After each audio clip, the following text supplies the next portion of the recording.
Final de 1940, campo de treinamento de tanques de Bunkton. 7 novos tanques cruzadores britânicos novinhos em folha descem de seus transportes. São baixos, elegantes e modernos, com linhas limpas que fazem todos os outros tanques britânicos parecerem relíquias da última guerra. Há apenas um problema. Eles chegam sem instruções de como ligá-los. Ninguém em Bunkton consegue descobrir a sequência de ignição. Quando os engenheiros finalmente conseguem dar partida nos motores, o que se segue é, segundo os arquivos de tanques, uma enxurrada de palavras nada gentis. Os compartimentos de munição são obstruídos por saliências dentro da torre. Trocar as baterias leva 4 horas. A temperatura do motor começa a subir em direção ao número que definiria essa máquina para sempre. Este é o tanque cruzador Mark V Covenant, designação A13 Mark III. 1.771 unidades foram construídas entre 1940 e o início de 1943. Nenhum tanque armado disparou um único tiro em combate. Esta é a história do fracasso mais produzido da Grã-Bretanha, e por que o exército britânico continuou a fabricá-lo. Para entender por que o Covenanter existiu, é preciso entender a crise que o criou. No final da década de 1930, a Grã-Bretanha estava se rearmando contra uma Alemanha que vinha construindo tanques em segredo há anos. A Wehrmacht já havia colocado em campo milhares de panzers. A Grã-Bretanha tinha apenas algumas centenas espalhadas pelo Império. No início de 1939, o programa de tanques cruzadores britânicos estava em sérios problemas.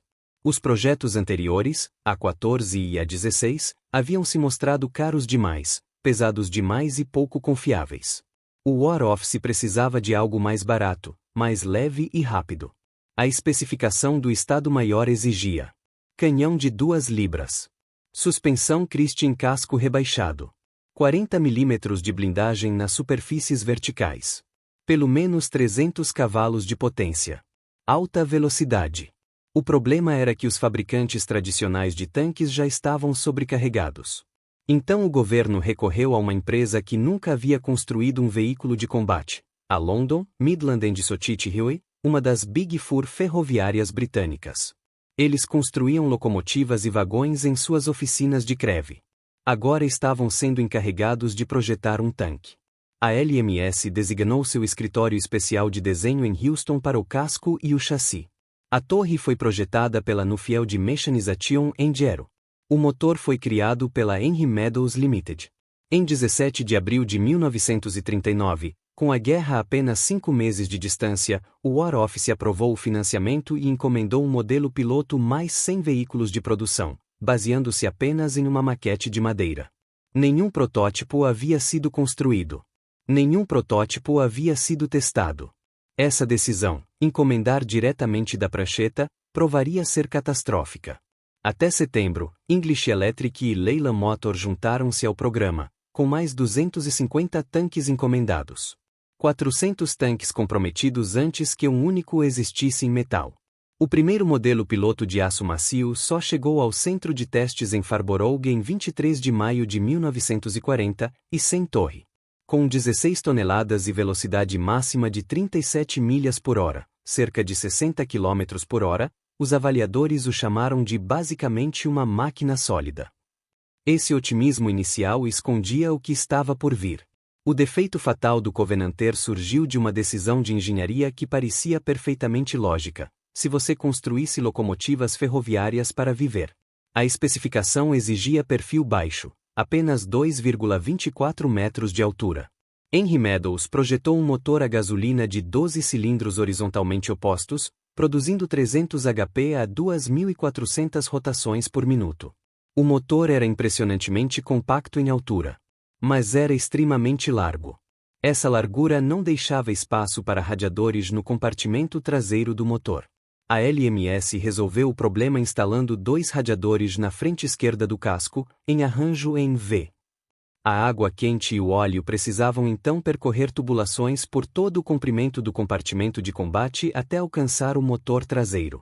Para uma empresa ferroviária acostumada a conduzir água quente por vagões, isso parecia natural. Para um tanque, foi uma sentença de morte. No segundo veículo piloto, testado em setembro de 1940, o horror ficou claro. A água atingiu 75 graus Celsius após apenas 50 minutos. O óleo chegou a 177 graus Celsius após 2 horas e meia. O motor começou a falhar após 1 hora. O combustível nas laterais aquecia a ponto de ferver, risco real de explosão. As tubulações de resfriamento transformavam o interior do tanque em um forno. As tripulações estavam sendo lentamente cozidas dentro da própria máquina.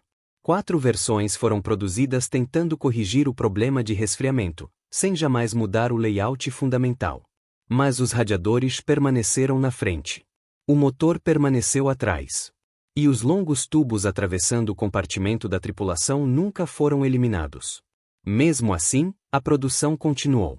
Após a evacuação de Dunkerque, em junho de 1940, o exército britânico havia perdido 691 tanques.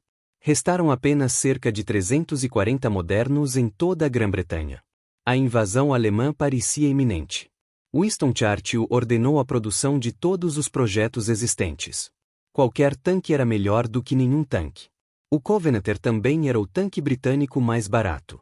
12.000 libras esterlinas por unidade. Crusader, 13.700 libras esterlinas. Valentine, 14.900 libras esterlinas. Matilda, 18.000 libras esterlinas. Interromper qualquer linha de produção era considerado potencialmente catastrófico. O Covenanter serviu exclusivamente como veículo de treinamento dentro do Reino Unido. Aproximadamente 600 estavam em serviço em meados de 1942, cerca de um quarto da força blindada baseada no país. 4 unidades foram enviadas ao norte da África para testes no deserto em 1942. Nunca entraram em combate. O sistema de resfriamento simplesmente não suportaria o clima. Comparado aos tanques alemães, estava superado.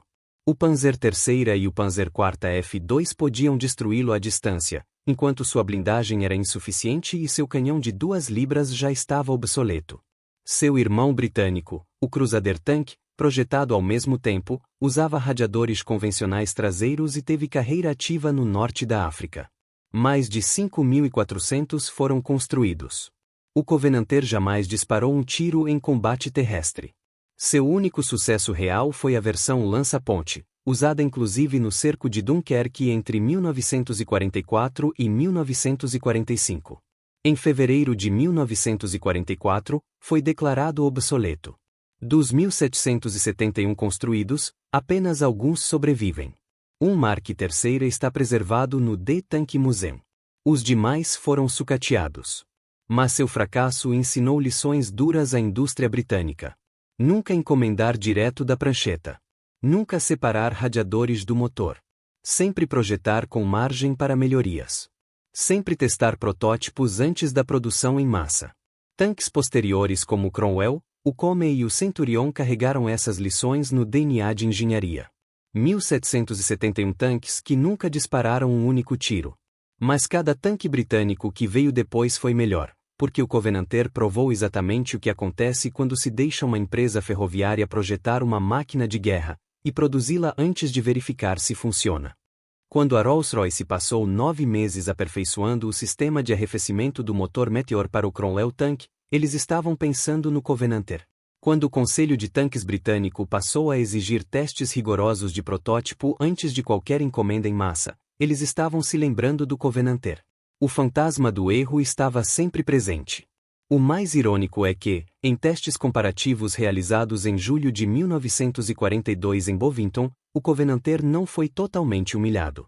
Seus motores chegavam a durar mais de 1.000 milhas antes de precisarem ser substituídos, melhor do que a média de 700 milhas do Crusader Tank. Durante 2 semanas de avaliação, registrou entre 50 e 60 defeitos, enquanto Churchill acumulava mais de 150. Ou seja, ele não era necessariamente o pior em confiabilidade geral. Seu problema específico, e fatal, era o sistema de resfriamento em climas quentes. Isso o tornava inviável para o principal teatro de guerra britânico, o norte da África. No clima moderado do interior da Inglaterra, funcionava bem o suficiente para treinar milhares de tripulações que mais tarde combateriam em Crusaders, Shermans e Cromwells. O historiador David Fletcher intitulou sua obra sobre a aquisição de tanques britânicos na guerra como The Great Tank Scandal, e colocou o Covenanter na capa. Muitos o chamaram de o pior tanque britânico da Segunda Guerra Mundial. Alguns foram além, o pior tanque já construído. Mas outros pesquisadores adotam uma visão mais equilibrada. Com mais tempo de desenvolvimento, talvez pudesse ter se tornado o que o Crusader foi. Muitos de seus defeitos eram comuns a outros tanques britânicos do período. O problema é que a guerra não esperava desenvolvimento. A decisão de encomendar 400 tanques antes mesmo de existir um protótipo físico foi tomada em um momento de pânico estratégico. A Grã-Bretanha precisava desesperadamente de números. E números ela teve. 1.771 unidades concluídas. 16 contratos cumpridos. 3 fábricas envolvidas. Um esforço industrial enorme, para um veículo que nunca disparou um tiro em combate terrestre. A história ainda guarda um episódio curioso. Reza a lenda que, antes do dia D, tripulações canadenses enterraram alguns Covenanters em vinhedos próximos a Dorking, no condado de Surrey. Décadas depois, escavações recuperaram pelo menos um exemplar, hoje restaurado no The Tank Museum. Moradores locais acreditam que outros ainda estejam enterrados. A única perda em combate registrada foi profundamente irônica. Um Covenanter anexado a um trem blindado perto de Canterbury foi destruído durante um bombardeio aéreo alemão em maio de 1942. Não disparou de volta.